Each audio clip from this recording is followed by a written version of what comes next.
Rahul effect കർണാടകയിൽ മാത്രമാണ്. ഇവിടെ തൃശ്ശൂരിലുമുണ്ട്. തൃശ്ശൂരിലെ വോട്ടർ പട്ടികയിൽ BJP അട്ടിമറി നടത്തിയെന്ന ആരോപണം കടുപ്പിക്കുകയാണ് LDFും UDFും. 2 ദിവസം താമസിച്ചവരെ പോലും വോട്ടർ പട്ടികയിൽ ചേർത്തുവെന്നാണ് ജനറൽ സെക്രട്ടറി MA ബേബി ആരോപിക്കുന്നത്. നമുക്ക് പ്രതികരണം കേട്ടുവരാം.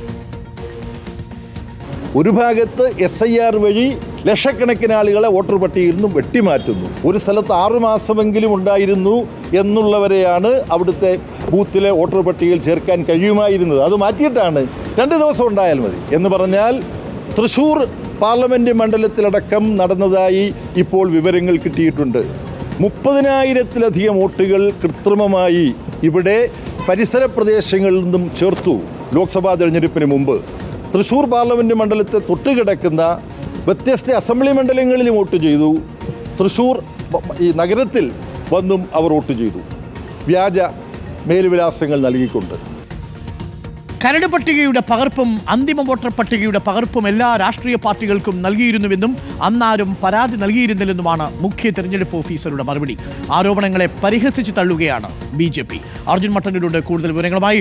അർജുൻ മട്ടന്നൂർ, ശരിയാണ്, 45 ദിവസത്തിന് മുമ്പ് പരാതി നൽകേണ്ടിയിരുന്നു. പക്ഷേ ഈ വോട്ടർ പട്ടികയിലുള്ള പൂർണ്ണമായിട്ടുള്ള പരിശോധന പൂർത്തിയാക്കാൻ ദിവസങ്ങളെടുക്കും. ഒരു ഡിജിറ്റൽ കോപ്പിയും രാഷ്ട്രീയ നേതാക്കൾക്ക് നൽകിയിട്ടുമില്ല. ഈ സാഹചര്യത്തിലാണ് ഇപ്പോൾ രാഹുൽ ഗാന്ധിയുടെ വെളിപ്പെടുത്തലിന്റെ പശ്ചാത്തലത്തിൽ തൃശ്ശൂരിലും സംശയമുണ്ടാവുന്നത്. എങ്ങനെയാണ് സംശയങ്ങൾ ഉയരുന്നതും അതിനോട് തെരഞ്ഞെടുപ്പ് ഓഫീസർമാരുടെ മറുപടിയും BJPയുടെ പ്രതികരണവുമൊക്കെ എന്താണ്?